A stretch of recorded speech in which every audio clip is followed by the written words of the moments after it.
ҳоло рӯ меорем ба Тоҷикистон. Амрико Тоҷикистонро аз назари озодиҳои динӣ ба феҳристи 10 кишвари мавриди нигаронии хос ҷой додааст. Майк Помпео, котиби давлатии Амрико, шоми дирӯз дар изҳороте аз Вашингтон гуфт ки ҳеҷ кишваре ҳақ надорад ки инсонҳоро барои эътиқод ва боварҳояш таъқиб кунад ва барои ин беҷазо монад. Помпео афзуд, чунин гурӯҳбандӣ шудани кишварҳо ба он маъност ки агар озодиҳои динӣ мавриди ҳамла қарор бигирад, мо даст ба амал мезанем. ҳамкорам Хиромон Бақозода ин мавзӯъро пайгирӣ кардааст. خب خیرامان، توجیکستان از سال 2016 به این طرف به گروه کشورهای مورد نگرانی خاص از نظر آزادی‌های دینی شامل می شود. آیا کدام مسئله ها مشخصاً مورد انتقاد از توجیکستان است؟ در گزارش امساله آزادی‌های دینی دپارتمنت دولتی ایالات متحده آمریکا تاکید می شود که محدودیت‌های آزادی‌های دینی در تاجیکستان از نظارت ریشی مردان و هم لباسپوشی زنان و نابالغان شروع می شود. مثلا ماموران دولتی پوشیدن حجاب و دیگر عنصرهایی را که خاص لباس ملی نیست توسط راه‌اندازی ریت‌های مخصوص محدود می‌کنند.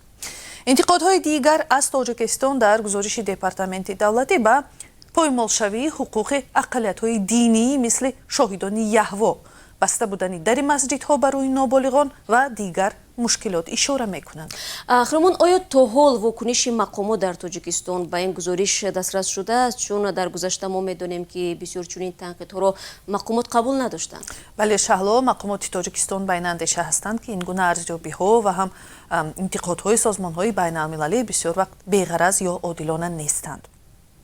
معلوماتشون از رسانه‌ها دسترس میکنند در صورتی که موقع رسمی یعنی که نهادهای وکالتدار هم پاسخهای مشخص و معین خود را در این زمینه دارد. بارها تکرار کردیم که مرحمت چی نفهمی دارند چی مسئله دارند میتوانند مراجعه کنند. ما هم موقع خود را ابراز نظر نماییم.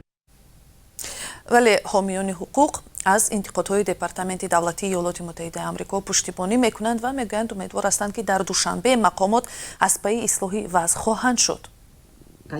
بشبهه با تحلیل دپارتمنت دولتی این واقعیت شامل می شود که تا حال در تاجیکستان حزب نهضت اسلامی افراطی اعلان شده است و فعالیت خود را برای ماندن نمی تواند.